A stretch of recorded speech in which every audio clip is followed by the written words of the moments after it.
What do our leisure activities say about us? While some may consider things we do in our spare time to be trivial or insignificant, in reality they can reveal a great deal about who we are and our social position. This is because the choices we make about how we spend our leisure time are not simply random or ad hoc. They're closely connected to our opportunities in life.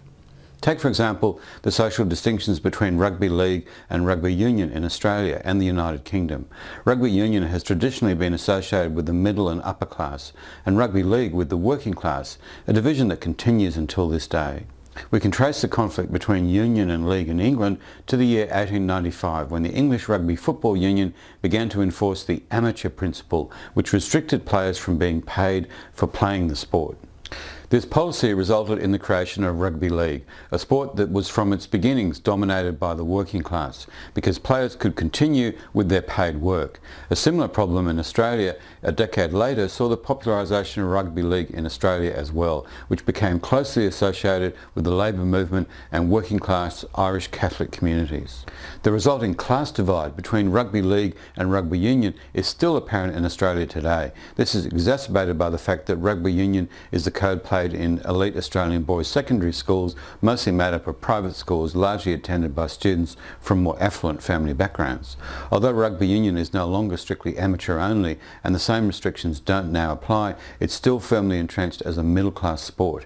Similarly, rugby league is often viewed as a working class sport, primarily supported by working class people. This is just one example of how the types of leisure activities that people engage in can reflect their family, educational institutions or their geographical location, and may come down to a traditional loyalty to the leisure activity associated with their class background.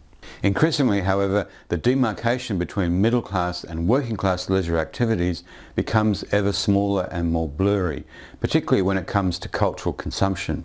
Instead, the middle class tend to be cultural omnivores, as demonstrated in the work of Michael Emerson. Originally coined by Richard Peterson, the term cultural omnivore refers to a person who engages in a mix of both high and low cultural activities.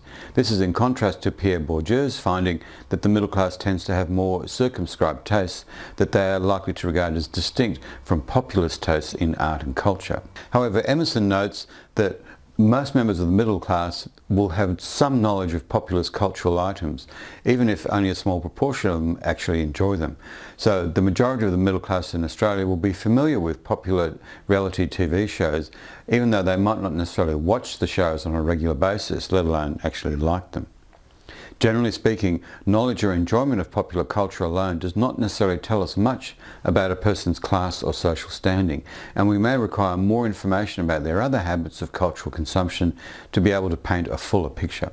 What sociologists looking at leisure do know is that how a person spends their leisure time can have a significant impact on their life opportunities. Leisure activities are also a mechanism for obtaining social advantage, not simply for reflecting a person's class or for simple enjoyment. The forms of cultural consumption someone engages in may allow them to accrue and later utilise their cultural capital, which then supports their social mobility. Cultural capital, argues Bourdieu, is cultural knowledge that functions as a social resource, equivalent to economic and social capital in its value in acquiring and retaining social advantage. Typically, a person's cultural capital is a reflection of their class position, and it's reproduced and transmitted through the family and other institutions like the education system. However, cultural capital also derives from patterns of cultural consumption in leisure. This means that cultural consumption is no longer only a reflection of cultural capital and class, it also shapes and influences class. When Bourdieu wrote about cultural capital in his famous book Distinction, he was primarily concerned with the way that highbrow cultural tastes, such as going to the opera or playing golf, functions as a form of cultural capital that allow people in the upper and middle classes to maintain or increase their class standing. He argued that knowledge and appreciation of highbrow culture produced greater levels of cultural capital, which would then lead those people to be viewed more favourably by those around them. In particular, people with highbrow cultural tastes would be viewed approvingly by those with the authority and power to give them a leg up or to be favourably disposed towards them, such as employers, judges or teachers. However, there is other social research which demonstrates that it's in fact culturally omnivorous patterns of leisure and cultural consumption that are most valuable in culturally diverse and complex societies. Peterson and Kern indicate that it's leisure diversity, not highbrow cultural consumption, which is increasingly considered to be a signifier of cultural sophistication. The ability to engage with both high culture and popular culture demonstrates a form of diverse social knowledge that can be used as a resource in all aspects of social life. Cultural omnivores are able to participate in and discuss a broad variety of leisure pursuits and thus interact with a wide range of people, a skill that's valued in diverse societies. A mix of highbrow and popular tastes indicates that a person is knowledgeable and intelligent, but not a snob. Additionally, an omnivore is flexible, adaptable, and has the cultural tools necessary to talk to all types of people, thereby leveraging additional social capital through that cultural capital. Leisure interests thus not only act as an indicator of class and social status, they can also play an active and strategic role in shaping and supporting social mobility, making a flexible approach to leisure and its consumption a valuable skill in contemporary social life. In summary, leisure activities can reveal a great deal about a person's relationship to society, and in particular their class and social status. Second, some leisure activities are historically associated with certain classes, a tradition that can carry on over generations even after those activities become accessible to all classes.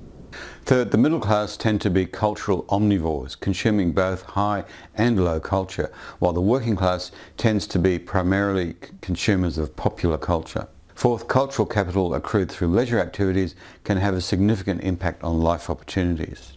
Fifth, in complex and diverse societies, being a cultural omnivore leads to higher levels of cultural capital, supporting greater upward social mobility.